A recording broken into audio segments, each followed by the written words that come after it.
Hello, this is Mick Foley, and you are listening to Wrestling Uncensored. Hey, this is the Heartbreak Kid, Shawn Michaels, and you are listening to Wrestling Uncensored. This is Rob Van Dam. You're listening to Wrestling Uncensored. Yeah. Welcome to Wrestling Uncensored. I'm Dave Simon. He's Johnny North. WrestlingUncensored.net is the website. Here on TSN 690 every Saturday night talking professional wrestling. Check us out on Twitter and Instagram. You can follow me on both at Dave Simon MMA. Follow Johnny North on Twitter at North Genesis and on Instagram at Genesis Johnny North. Of course, our YouTube channel, youtube.com/ringsidereport.net, youtube.com/ringsidereport, DOTNET. Go there, subscribe. You'll get all of our shows, Ringside Report Radio, Wrestling Uncensored, What's Phantom in Japan, a new episode of the New Japan Pro Wrestling podcast with the Green Phantom will be dropping next week, so do stay tuned for that. Dave and Johnny Live goes down on our YouTube channel every Friday afternoon. You can check in with us. Fridays around 12:30, Johnny and I go live on YouTube. We talk pro wrestling, we talk TV, we talk movies, we talk whatever else comes to mind. This week, Johnny North reviewed a movie. What was that movie called? Mortal Engines. Mortal Engines. It was quite a movie review. We talked about the latest episode of 90 Day Fiancé, in-depth 90 Day Fiancé talk. We also previewed the Ring of Honor Final Battle show that went down last night. So do check it out. We always give you more on Dave and Johnny Live, talking pro wrestling, talking TV, talking movies, everything. Politics, sometimes. Johnny's personal life. AJ After Dark, a spin-off show on the Ringside Report radio network. Well, actually not on the YouTube page yet, but one day we're working on it. It's still a spin-off show, technically, you know? Yeah. Ringside Report Radio is the original show, right? RingsideReport.net is where everything is. The YouTube channel, youtube.com/ringsidereport.net. That's the original. That's home base, right? That's Friday nights. That's me. That's Fred. That's AJ. And then Wrestling Uncensored came along a few years later. That's a spinoff. That's you and me. And then a spinoff of that, Dave and Johnny Live, another spinoff. And then the New Japan show, because here we cover WWE TLC going down tomorrow night. We're going to preview that here over the next hour. So we have so much going on in WWE. We needed a brand new show to cover New Japan Pro Wrestling because, hey, they do some great stuff in Japan. Wrestle Kingdom coming up in January. So I enlisted the Green Phantom, Montreal wrestling legend, to do that podcast with me. It's a podcast-only show on RingsideReport.net. Yet another spinoff of the empire that is the Ringside Report podcast radio network. And then AJ After Dark, which is a UFC post show that you do, Johnny North, with AJ from Ringside Report Radio. Yet another spinoff. And you guys did a show last weekend after the Max Holloway fight. Are we doing one tonight? Stay tuned to my Twitter feed to find out. Oh, what? Hey, it's last UFC on Fox. So, I mean, this is a big night. Wow. So will there be another episode of AJ After Dark? Well, you got to check out Johnny North's Twitter feed at North Genesis to find out. There's just so much going on, Johnny North. We're so busy. Well, lots going on in WWE because we're going up to TLC tomorrow night, the last WWE pay-per-view of the year, and it's jam-packed. 12 matches on this show. You say the last WWE pay-per-view of the year. I say the last WWE pay-per-view before the Rumble. That's how I see it. This is the last one before the big one. And the Rumble is where we really kick wrestling into high gear in the WWE, right? That's when everything happens. And this is the lead into the Rumble. This is the last big show before the Rumble. And, of course, the Rumble leads us into WrestleMania. The biggest one of them all, you know?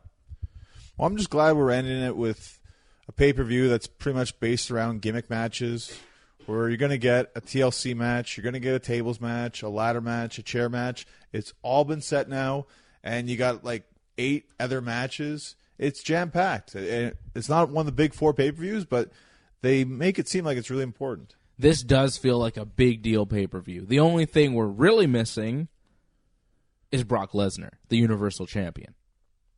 Yeah, Brock doesn't work Decembers. It's too bad. Why is that? Is he hunting or something? I don't understand. Limited dates. You know, Very limited. But you are excited for this TLC thing. You seem more excited than I am even. You're hyped for this. You think they've booked this well. I think they've done a pretty good job, and I am happy that we do have so many gimmick matches. We were talking a few weeks ago about how last year there was only one TLC match, and that was the only real gimmick match on their card. There was no ladder match, no chairs match, no tables match. It was really kind of bland. But this year they did spice things up. They did. I mean, we do have a TLC match, first ever women's TLC match. That looks really intriguing. Tables match too. Women, again in a tables match. Natalya against Ruby Riott. I want to say Natalya was also in the first ever women's tables match. Yeah, with Beth Phoenix against Lay Cool. So that's kind of cool that she's in it again. And I'm looking forward to that chair match between Rey Mysterio and Randy Orton. I think that could be really good. Yes. It's the ladder match that's disappointing. Out of all the matches, you're giving the ladder match to Elias and Bobby Lashley. That's horrible. Why did it not go to the triple threat tag match? Wow. When did they slip that in? Yeah, they slipped that right in. You didn't see I didn't that. even know. Yep. When you said that, I was like, what? They did? They did. When did they say that on Raw? Yeah. How did I miss that? Well, it's I watched Raw. Yeah, but you could easily miss something. They just commentating says something, and you missed it. Okay.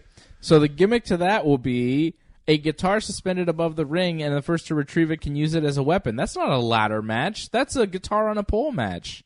Well, they're hyping it as a ladder match because you got to use a ladder to climb up. So. Right, but like the concept of you have to climb up to grab a weapon and then you can use it is usually the whatever on a pole, Singapore cane on a pole, guitar on a pole, flag on a pole. What was a bottle of Viagra on a pole one time in WCW, right? Coal miner's the coal miner's glove, yeah. Right? Yeah, but now that they're kind of taking that concept, but just throwing a ladder in there too. It's like, why would I want a guitar? I could just hit him with a ladder. Well, exactly. Like, who cares? Like, why go for the guitar at all? How do you win the match? By hitting the opponent with the guitar? Like, if that's the goal, then okay, I kind of get it. That does make sense. So, I don't know. I would, play dead, let my opponent retrieve the guitar, hit him with a chair, and then hit him with the guitar, and then walk away the winner. Like, that seems like the smart move, right? I feel like it's by pinfall, this match. Is it? I feel like it is. This is a mess. Why are they doing this? They want to make this seem like it's important. It's not, though. It's really not. No one cares about Elias or Bobby Lashley. No one cares. And maybe by giving it a gimmick, you'll care more. Will you? Unfortunately, I do not. No. But maybe some people will. So you think this match is supposed to end by pinfall? Yeah, I think so. That's so weird. It's a ladder match, though, right? What? Because they ladder matches don't end by pinfalls. Ladder matches end when somebody climbs a ladder and grabs whatever is suspended above said ladder. Right, but we've seen this before. I think it was at TLC 2012, Kevin Nash versus Triple H, sledgehammer ladder match. Climb up, get the sledgehammer, and you could use it, but it was still by pinfall. Yeah, well, that's stupid. Well, maybe so, but I think the match should be, if they're going to do it with guitar suspended above the ring with the ladder, you have to climb the ladder, get the guitar, and break it over your opponent. Whoever breaks the guitar over the other guy wins. And if Bobby Lashley swings a guitar and Elias moves out of the way and it hits the ring post and shatters, then nobody wins, and everybody just goes home, and we never see Elias or Bobby Lashley ever again. How about that? How about that stipulation? Well, I like Bobby Lashley. Like, I think he's great. The whole, like, stick his butt out and, like, that's the pose. That's great. You think that's good? I'm sure backstage, Vince is loving that. He thinks it's tremendous television. And you think it's good, too? I think it's hilarious that they make sure Bobby has the sunglasses on because it's awkward to see him looking at the camera, trying to pose. It looks really bad because you can tell he's uncomfortable doing it. But when he's got the sunglasses on, black jacket, he's awesome. He's great. Okay. You think he's going to win this match? It's tough because really Elias should win this one, right? I don't know. Should he? It's his match, right? It's for the guitar. So Elias should win this match. What did they do on Raw this week? Were they even on the show? They're so forgettable. Lio Rush beat Elias after Bobby Lashley smashed him with a guitar. Heath Slater was the referee. And that's a new gimmick on Raw now. Heath Slater has been transformed into a referee because Baron Corbin said there was only room for Slater or Rhino. He made them wrestle each other. Slater won, so Slater gets to stay on Raw. Rhino is gone.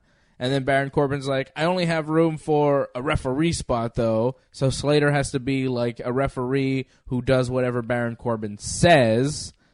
And we saw that in the main event, too, which we'll get to. But Lio Rush was wrestling Elias. You figure, okay, Lio Rush, tiny guy, is going to get squashed. Bobby Lashley comes in, and he's like, Heath Slater, I'm intimidating you. And Slater was just intimidated by Lashley and allowed him to interfere in the match, didn't ring a bell for a disqualification, and counted the 3 when Lio Rush was placed on top of Elias. Well, he was going to, right? He was going to call for the bell, but Lashley said, don't do it. So he didn't do it. Yeah, he was just intimidated by Lashley. Lashley didn't attack him or anything. He's just like... Man, he looks scary with the sunglasses on like that. Like, of course, Lashley didn't attack him because Seth Rollins had to attack him, right, in the TLC match.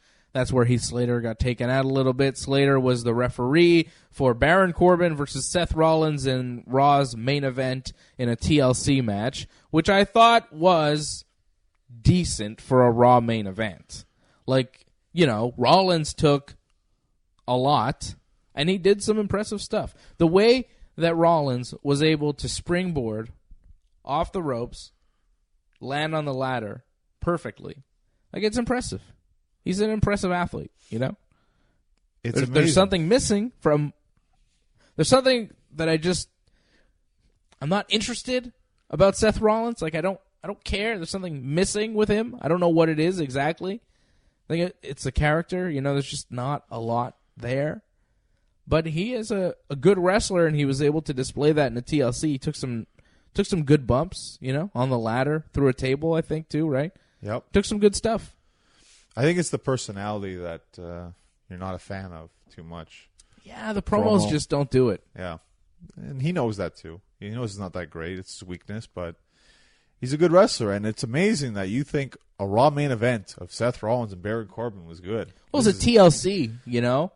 I mean, he's doing a lot. He's doing the most on Raw. Like, you do not see Raw main events that violent. Seth took a lot in that match, which is not common for a Raw main event. You knew that this show was an attempt by the WWE to shake things up and try and get Raw back on track. Like, that was very obvious from the start, that this was going to be a Raw where they tried really hard, where they gave you a lot to make the show good, because they know it's been terrible over the past couple of weeks. And I think that they did a good job this week of making the show better. Was it a great show? Definitely not. But it was better than the past few weeks of Raw, which have been abysmal. Some of the worst weeks of Raw in history, right? We were talking about it a couple weeks ago. People were calling it the worst Raw ever. This week, you could not call the worst Raw ever. Well, I always say it makes a match better if you just completely douse it in salad dressing. That's all you got to do. Match is a lot better that way. It is. And it is, yeah. It No is. question. Gimmicks, right? And that's why going into this TLC pay-per-view, we're like, add some gimmicks. It'll make it better, you know? It's one thing to bump on a mat. It's another thing when you're bumping on a ladder or through a table. It's more impactful. I just find it interesting that the reason they're saying Raw was bad, it seemed like what Seth was saying at the start of Raw. Right. It was because of Baron Corbin. The way he's running Raw, that's why Raw has been terrible. That promo was odd by Seth Rollins. It felt like Vince McMahon wrote most of it. It felt like Vince kind of venting on Raw. A little bit, yeah. Seth telling Corbin that Raw sucks because of Corbin. He says that the Revival should be competing for the tag team titles instead of these silly Lucha House Party matches that they've been having, which was an odd comment coming from Seth Rollins, who's a babyface, sticking up for a heel tag team. Like, that was weird. Going against a babyface team. Going against the Lucha House Party that everybody seems to love. So that was odd. And then Seth saying that Lashley and Drew McIntyre are bad for ratings and asks if we're going to have more P-joke segments. So kind of taking shots at what Raw has been doing. It's like, how do you blame Baron Corbin for the Drake Maverick AOP urine stuff? That had nothing to do with Baron Corbin, yet Seth is kind of blaming Corbin for it, which is odd. It felt more like Seth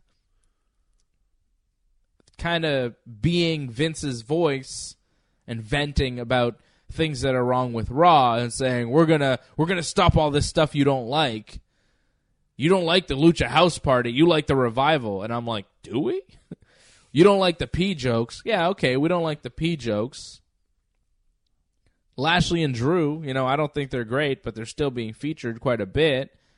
And then Seth asks where Brock Lesnar is and saying Brock's last match on Raw was 16 years ago and the ratings are at an all-time low and it's all Baron Corbin's fault. Not really Baron Corbin's fault. He's not great. He's not helping things. And I think he will probably no longer be the GM after TLC. That's one of the stipulations for this match. If Corbin loses, he's not GM anymore. And I think that's where we're going based on that Seth Rollins promo. That felt like Vince telling Baron Corbin, look, pal, you're not good for business. We're going to change directions, It felt like an exit for Baron Corbin. Yeah, they're going to put all the blame on him. It was Corbin's fault that Raw sucked, but then he's going to lose. And the Lucha House Party's fault, too. Yeah, that was just weird. I don't know why they did that. Yeah. I didn't get that, but maybe it's going to be a big push for the Revival, I guess. I don't know. But either way, like, Corbin's going to be pushed out. Kurt Angle might come back. They'll have a new GM, and everything will be right again. Raw will be good again. Was it better with Kurt Angle? Slightly, because we had fewer Baron Corbin promos. Well, you had a better roster. You had a healthier roster back then, too, when you had Kurt Angle. So it's a different show. It's tough right now. I think it's going to take a lot more than just Kurt Angle to make it better, but it's definitely a step in the right direction to have him on more than having a Baron Corbin promo all the time. Seth Rollins challenges Baron Corbin to the TLC match. Corbin at first says no, but then Seth calls him a coward and says coward, coward, coward, just kind of says it over and over again. Corbin eventually says, okay, because, of course, in the WWE world, if you call somebody a coward or say they have no balls or something like that, they will give in to whatever match they at first think is a bad move for them.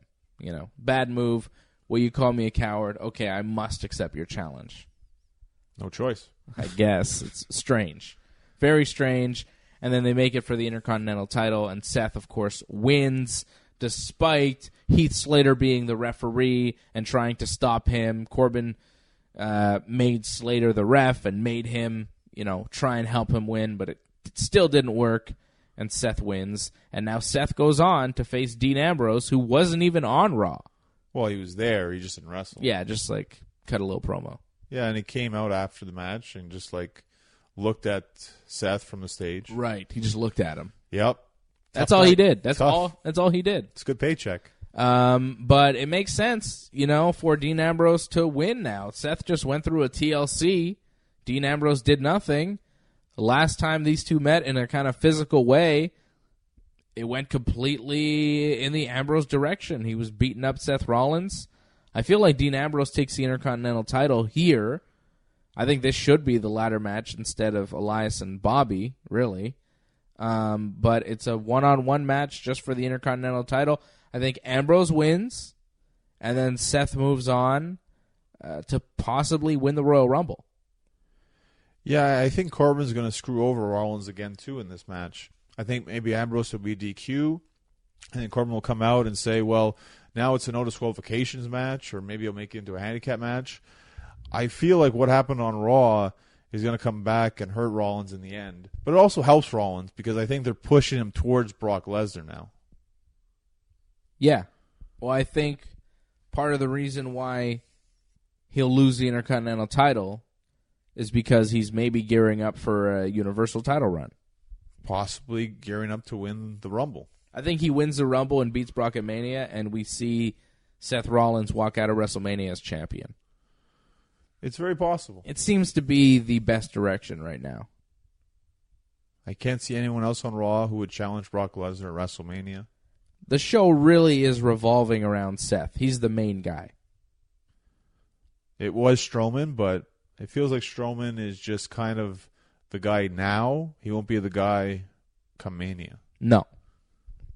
He'll be the guy at the Rumble. Right. But he's going to lose at the Rumble. Seth will be the guy to beat Brock. Will Braun Strowman be at TLC, though? So we both agree, though, just before we move on to Strowman and that whole deal, you think Ambrose is taking the title here? I think so. Yeah. Will Strowman show up? What's the deal with Strowman? He's still hurt. Apparently he's not 100%. He's supposed to wrestle Baron Corbin. If Strowman wins, he gets a title match with Brock at the Royal Rumble, and Corbin is stripped of the GM power. But if Corbin wins, he's permanent GM of Raw. Well, we put over those gimmick matches on this show. I put over the TLC match for the women. This is just a match in name, really. I'm not looking forward towards the quality because I don't think this is going to be much of anything. I think Braun's just going to come out. It might be just a simple slam or maybe even a boot to the face, whatever he can do or can't do. Who knows?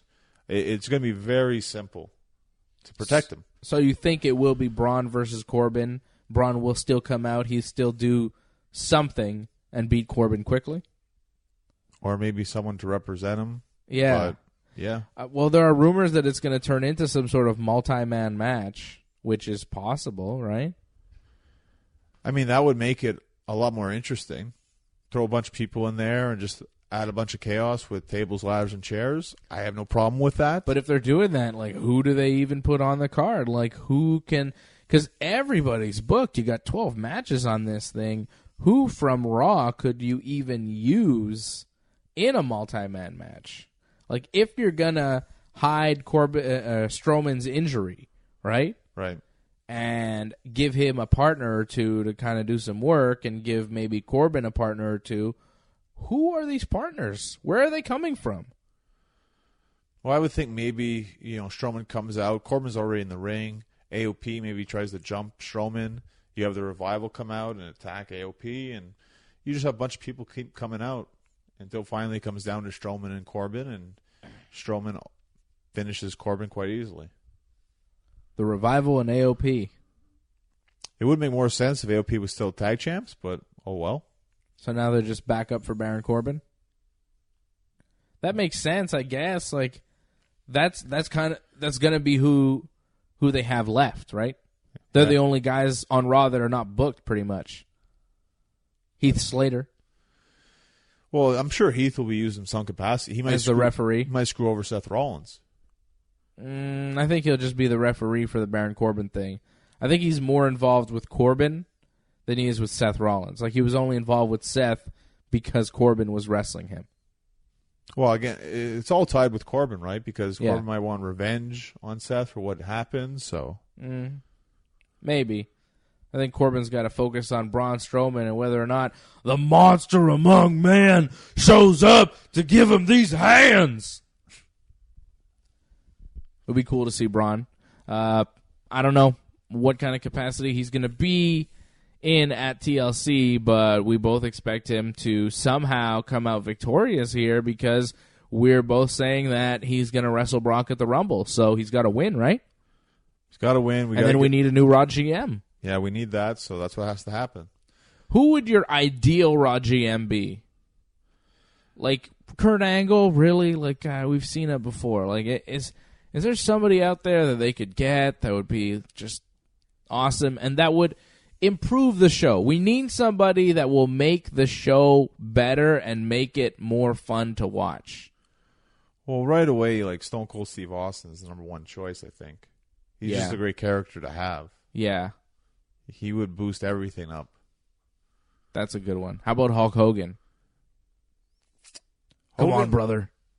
Like, I think it's just his promos are bad, but that it would make Raw more fun to watch just to see Hogan stumble through, making tag team matches and stuff.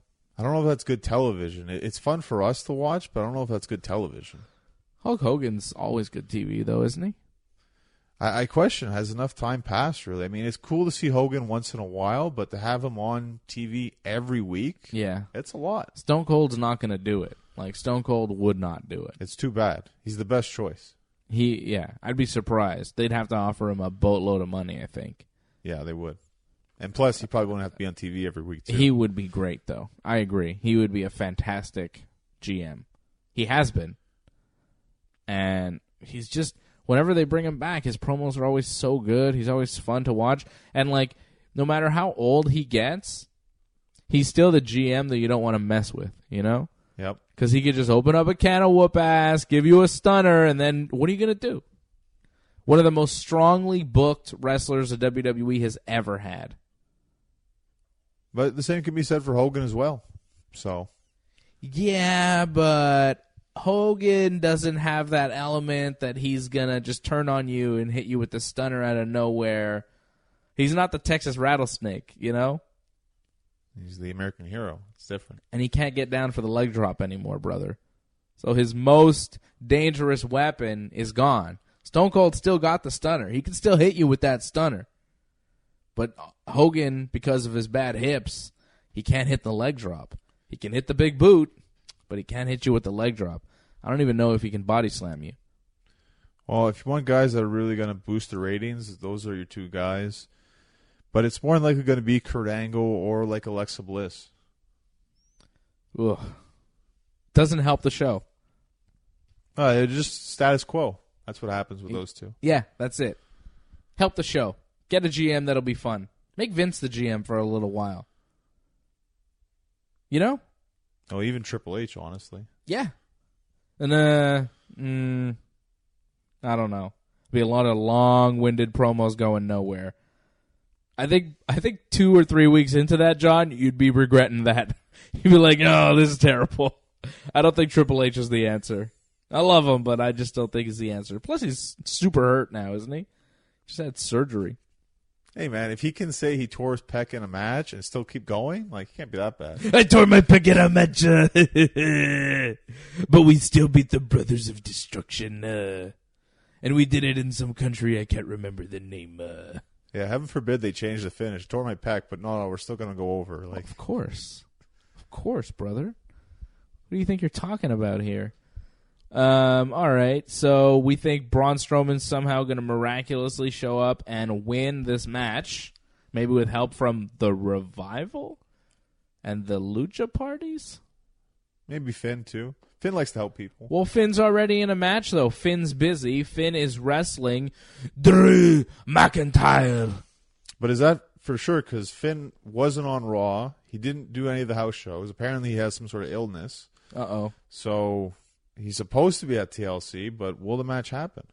Will he be cleared to wrestle? I don't know. I just don't ever want to see Drew McIntyre cut another promo. That promo on Raw this week was terrible. He can't talk. He can't. He looks like $1 million. He's an okay wrestler. He's not, great. I don't like his finish. I still don't like that kick finish where he bumps on it. Don't bump on your finish. And the promo, my God. Finn Balor. TLC. Bleh. I'm Drew McIntyre. And the fans are just like, listen to me when I speak. That's all it was not good. Demanding that the fans listen to him, and that was it. It's not good. It's never good. He's talking a lot lately, and he has yet to entertain me or it's just boring. Promo-wise, yeah, but I thought the match was all right with Dolph Ziggler. Kind of scary match, too, because he hit like this white noise off like the second rope. Yeah, and Dolph did not land flat on his back. He landed kind of on his shoulder, like kind of crunched him there. That was not a safe-looking move from Drew McIntyre. It looked dangerous. I wouldn't want to take that. Yeah. You can get seriously injured off stuff like that. That's bad. You could break a lot of things on a move like that. Rotator cuff easily. Yeah. I'm surprised Dolph isn't seriously injured after that move. It looked terrible. Dangerous wrestling. Very dangerous. Yeah. So he's, not that safe. He's not that good. Why Drew McIntyre? Finn should beat him. I don't think Finn should beat him every single time. Yeah, I just don't think it's going to happen. You think there's no match? Well, I think if there is a match, Drew's going to win. Maybe they combine this match with the Corbin-Strowman match and make it like a tag team deal. That'd be great. That'd be ideal. That would make sense. Then Finn would get a win, right? So that's the only way. I say you combine a lot of these matches. Although I guess you can't throw Jinder in there or Lashley. No. Well, why don't you do that? Like, why don't you make it a 6-man instead? Because that would kill a lot of time, and you'd get rid of some of these matches we don't care about. Like, if I were them, if Strowman's really not 100%, I would make it Strowman, Elias, and Finn against Lashley, Drew, and Baron. Right. It's just the problem is like the ladder match. It's the only ladder match on the show, really. So I don't see them getting rid of that. I can understand maybe Finn and Drew because there's nothing on the line, really. It's just a match. Yeah. Well, make Seth and Dean a ladder match last minute. Who cares? I don't know. I would combine those matches. Because, we don't really care to see Finn versus Drew. We don't really care to see Elias versus Bobby. So why not just kind of make it all one match? Well, get rid of it. To be fair, if they're giving Elias a moment here, which I think they might be with this ladder match, he should get it. Give him a chance here. Drew McIntyre. I don't know about it. I don't know.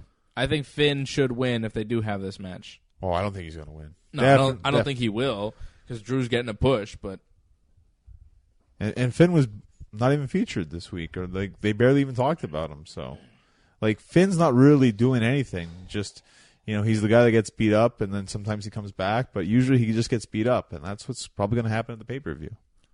Right now on Raw, there is not a better wrestler than Finn Balor. He's the number one talent on the show. Not being used like it, but he is the best guy going. I think arguably Seth Rollins, but I'd say Finn is better. That's what I've always said. Seth is good, but Finn is better. A lot of the things that Seth is good at, Finn is too, and he's better at them. Well, Seth had a really good match this week, so it's really hard to argue. It's kind of like the argument on SmackDown, who's better, Daniel Bryan or AJ Styles. It's very close, and they're both very good. But, you'll have your preferences. I prefer Finn over Seth. I prefer Bryan over AJ. Other people have it the other way. Seth and AJ. Or Seth and Bryan. Whatever. I give Daniel Bryan a lot of credit this week. He had a fantastic match with Mustafa Ali. Daniel Bryan is the man. We're going to get to Daniel Bryan and AJ Styles in a little bit. So we both figure Drew probably wins if they have this match. I want to stick to Monday Night Raw before we go over to SmackDown. We've got Ronda Rousey, the Raw Women's Champion. Does she headline this show? Does she main event? No, she'll be near to the end, but it's not a main event. Okay, she wrestles Nia Jax for the Raw Women's title.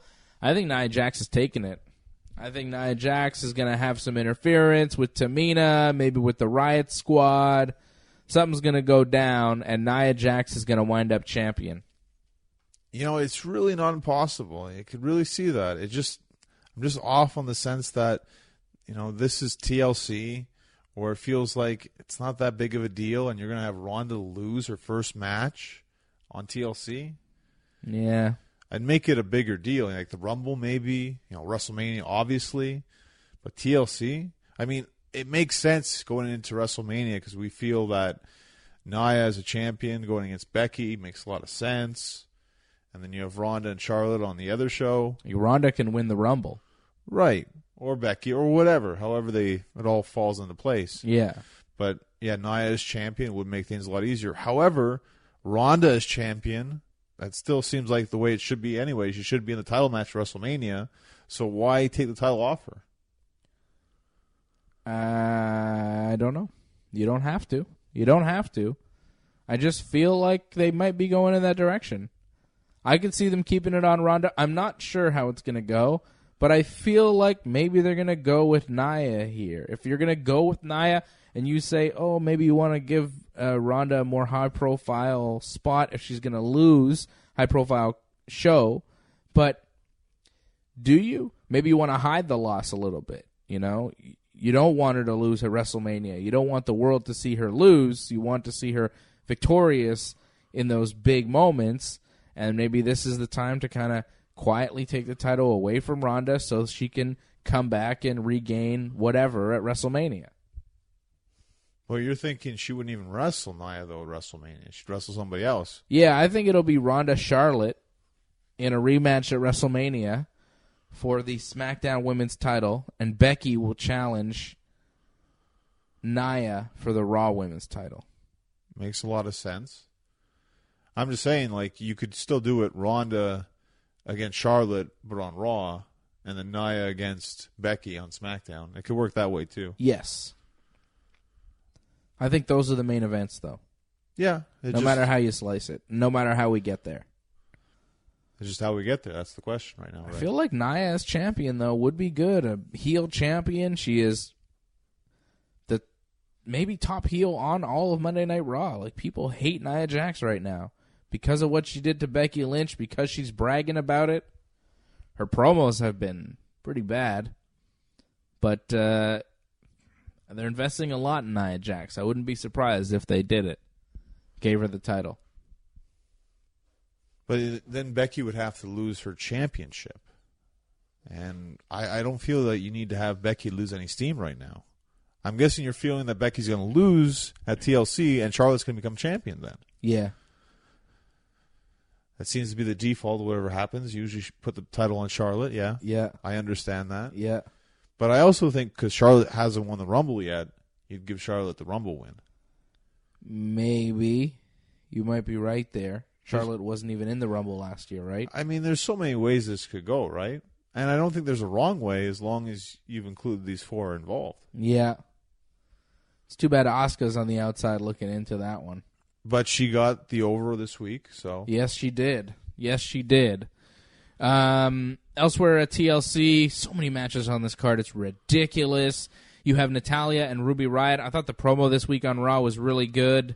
I thought Natalya's promo was really solid, talking about the wrestling business and how Ruby doesn't respect the wrestling business, and Natty talks about what she had to overcome to make it to the WWE, because Ruby's saying she got everything because of her last name, and Natty's like, my last name, let me tell you what happened in 1997 at the Montreal Screwjob when my uncle punched the owner of this company. You think it was easy for me to come to the WWE with all the beef that the Harts had with the McMahon family? And, you know, made a solid point. And then she talked about Jim the Anvil Neidhart. She mentioned his name, said she was dedicating the match to the Anvil.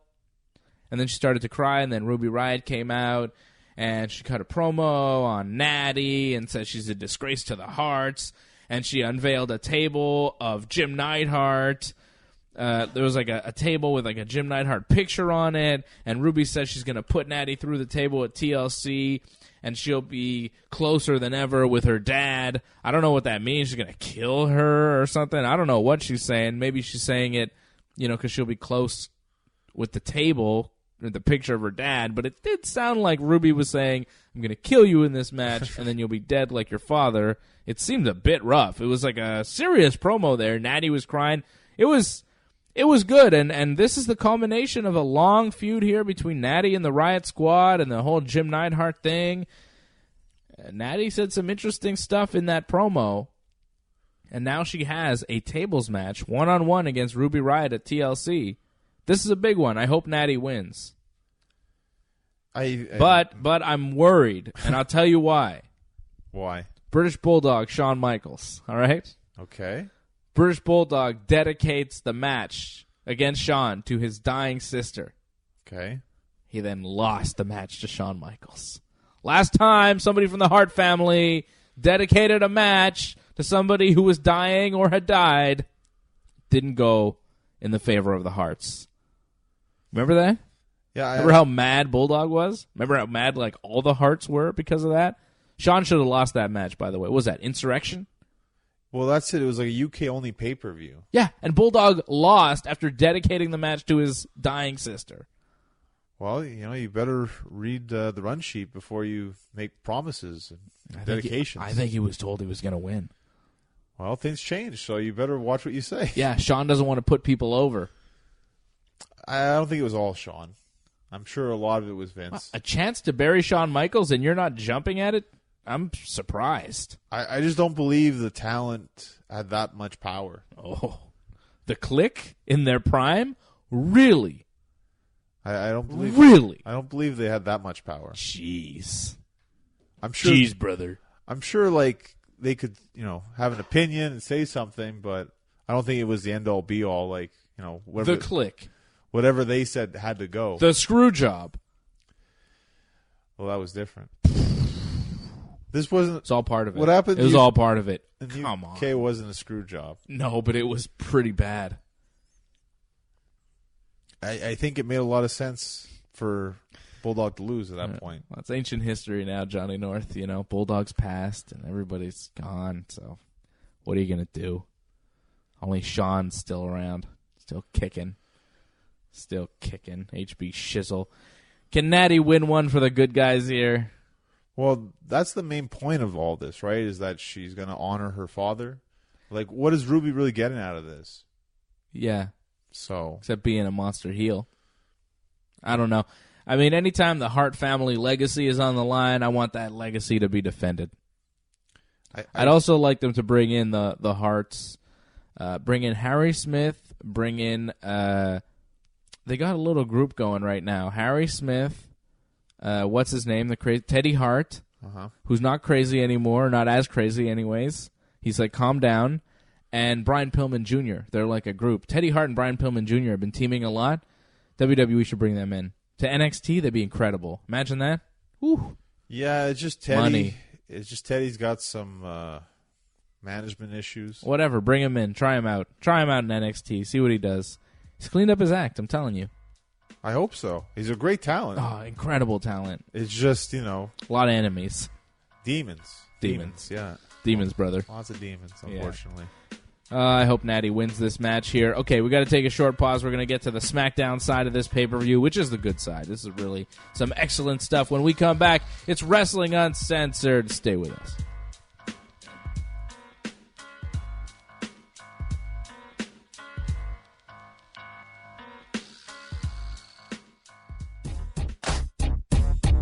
What's going on, y'all? This is WWE superstar Kofi Kingston, and you're listening to Wrestling Uncensored. Hey, this is Antonio Cesaro, and you're listening to Wrestling Uncensored. Hey, this is Trish Stratus, and you're listening to Wrestling Uncensored. Keep listening. Stratisfaction is guaranteed.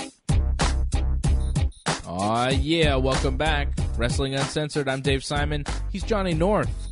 WrestlingUncensored.net is the website here on TSN 690. Every Saturday night talking professional wrestling.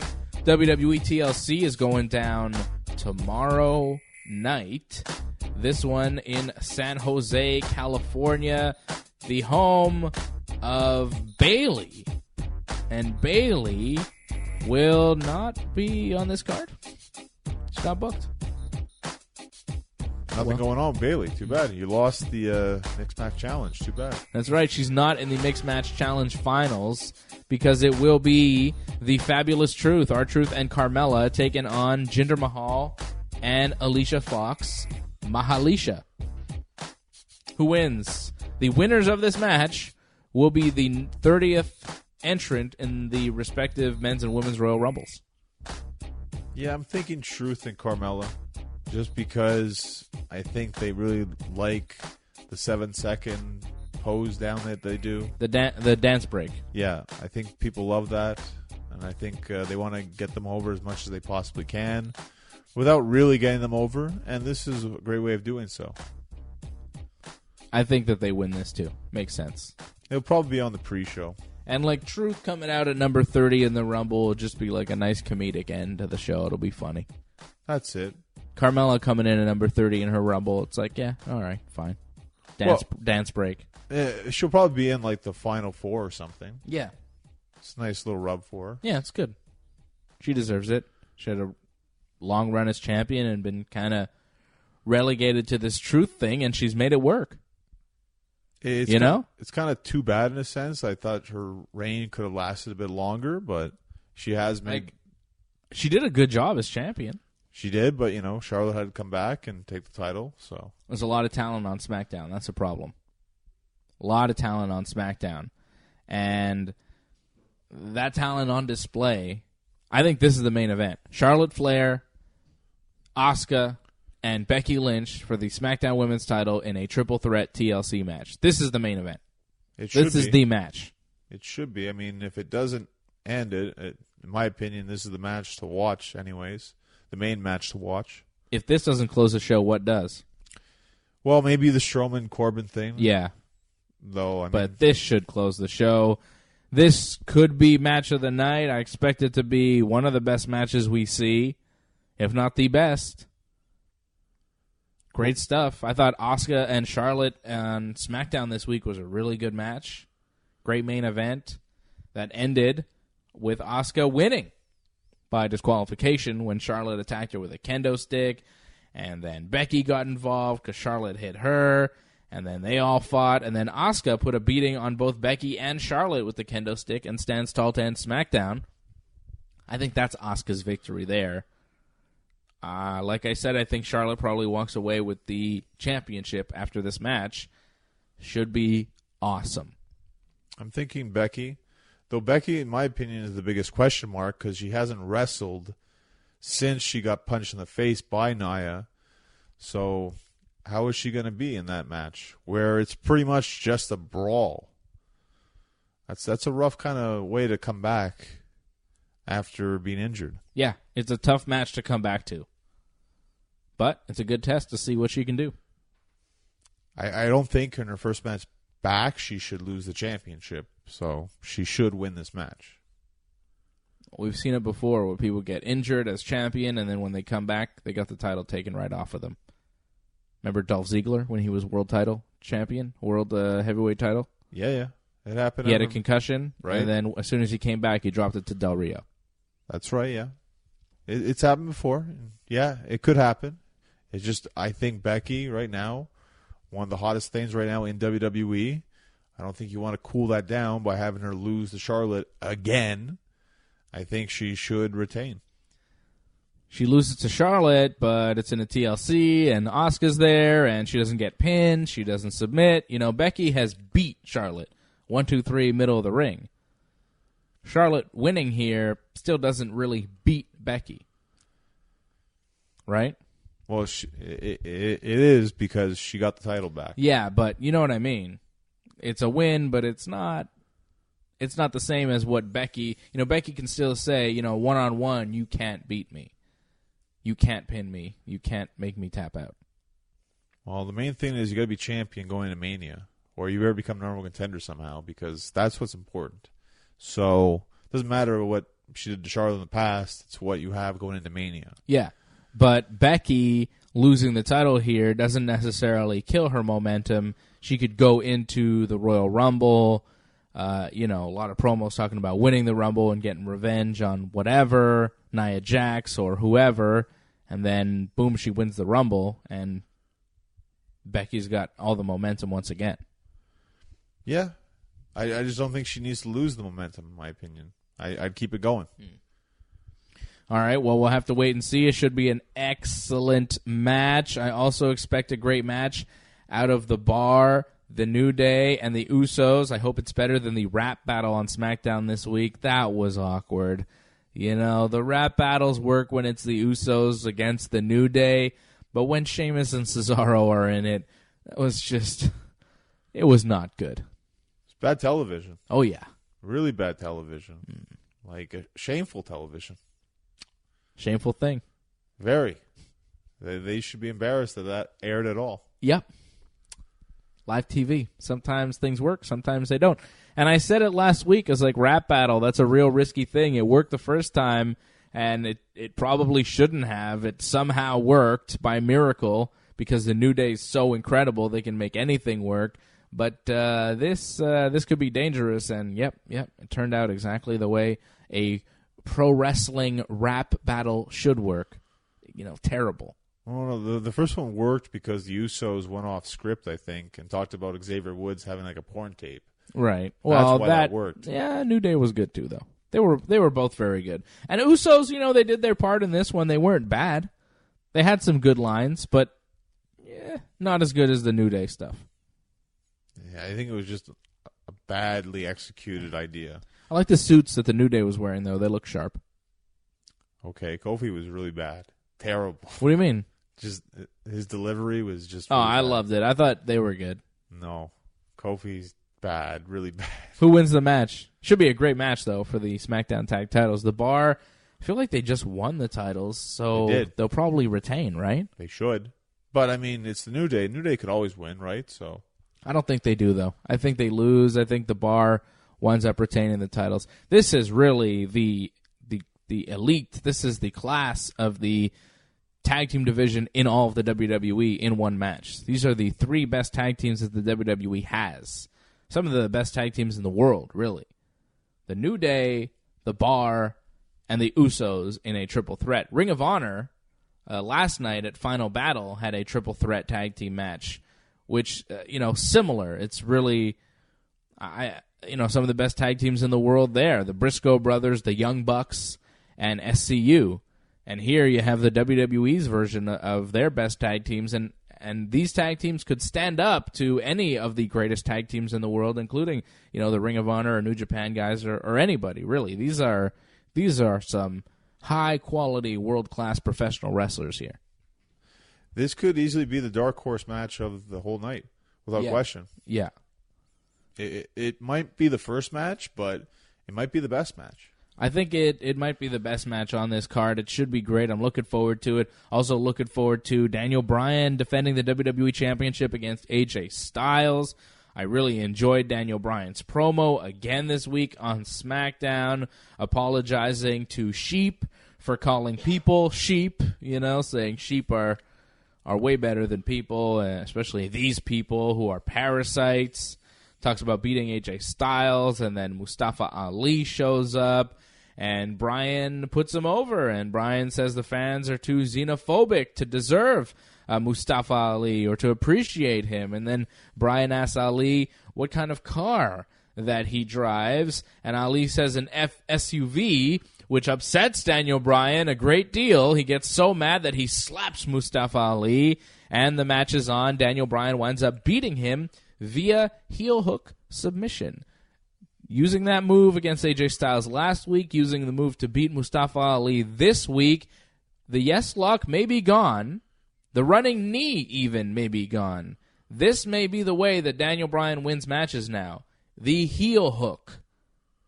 I'm not mad at that. It's a great move. I love it. I love doing it in jiu-jitsu. It's one of my favorite holds. It's one of the most effective, dangerous moves you can do in all of combat. So, yeah, thumbs up to that. If that's his new finish, heel hook, respect. I love it.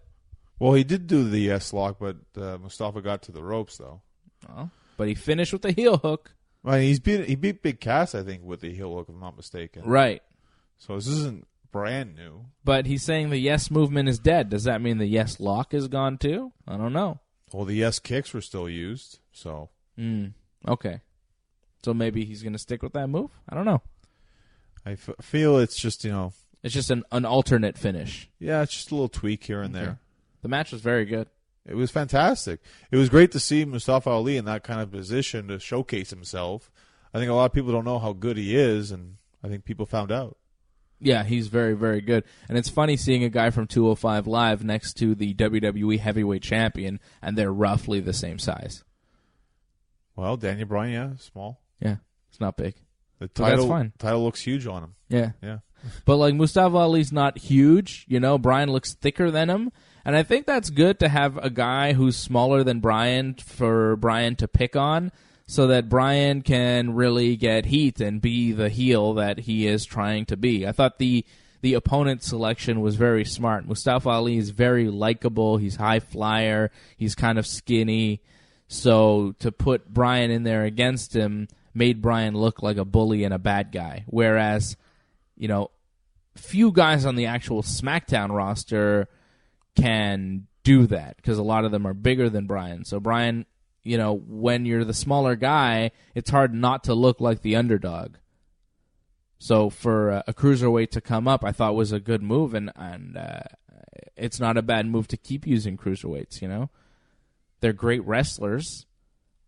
Bryan can handpick his opponents, look like a strong champion. They're there anyways because they tape on Tuesday nights, right? So I liked it. Well, I highly suspect Rey Mysterio is going to be the next in line for Daniel Bryan. So Ooh. Wrestling cruiserweights kind of makes sense. Do you think it's going to happen? This is what we've been wanting, Rey, Bryan for the title at the Royal Rumble. Will we get it?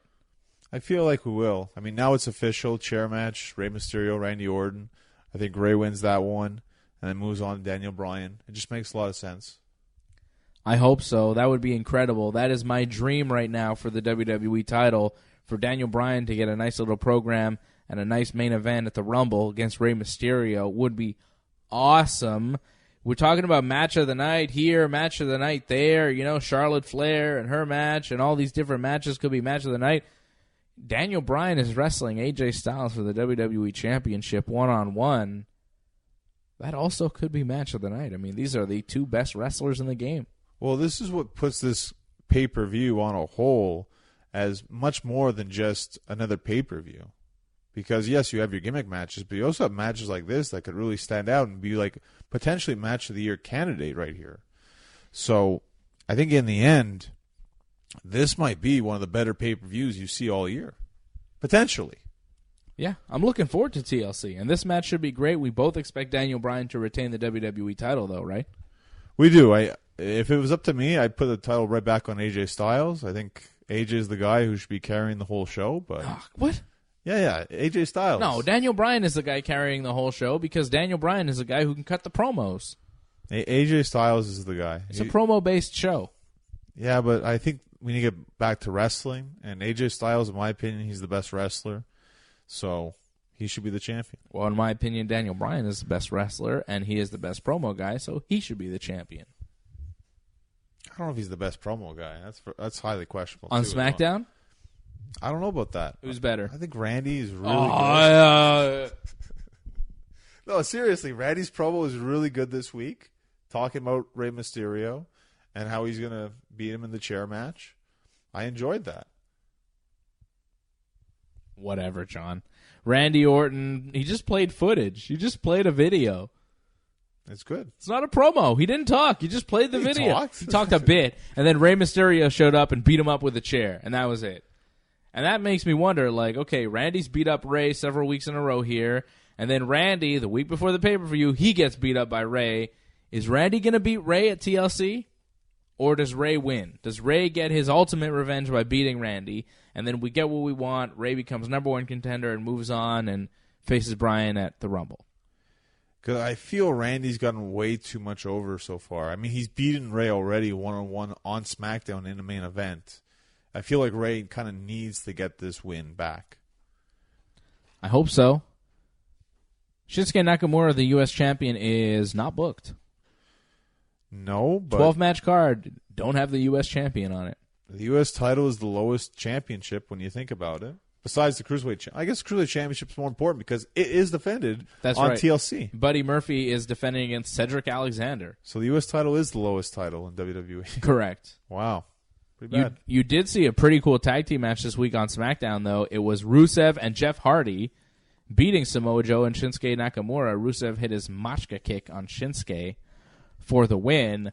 I liked that match. I liked both tag teams. I thought they were cool. Samoa Joe and Shinsuke Nakamura, talk about a badass tag team there. My goodness. Honestly, though, I look at them like, man, Rusev and Samoa Joe, if they were on the right sides, like that'd be a great team as well. But their sides don't work right now. Yeah. And the new Raw Tag Team Champions, also not booked on this show, Chad Gable and Bobby Roode became the new Raw Tag Team Champions this week by beating Drake Maverick. They didn't actually pin either of the Authors of Pain. It was a match where the Authors of Pain had Drake Maverick with them, a 3-on-2 match.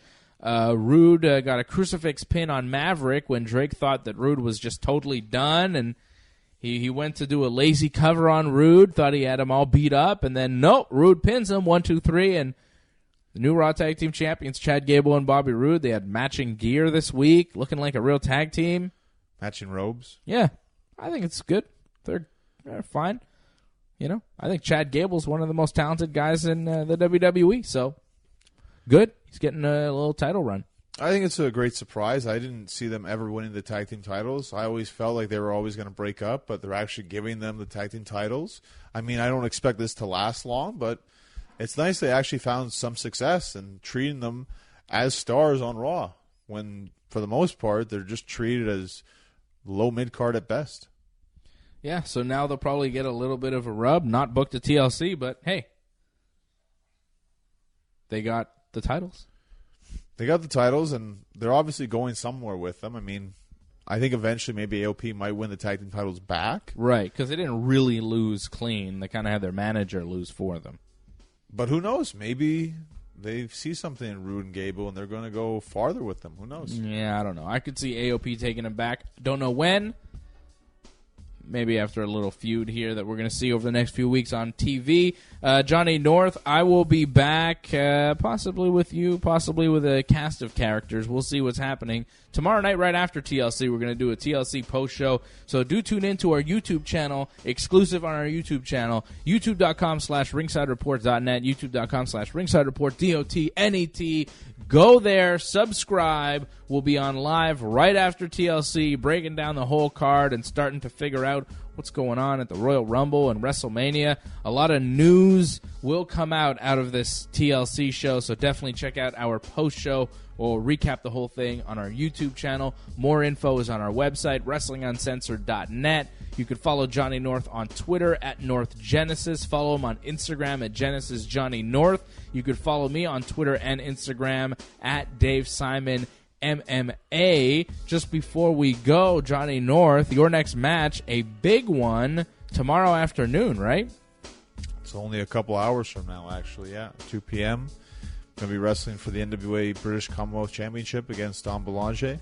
It's not the main event, so yeah, you want to get there as early as possible. 2 p.m. bell time. All right, so check it out. More info at North Genesis on Twitter, at Genesis Johnny North on Instagram. Big thanks to Jimmy and Marco for helping us out back at TSN 690, and a thanks to you for listening. For Johnny North, I'm Dave Simon, and this has been Wrestling Uncensored. Yeah. Yeah. Yeah. Yeah.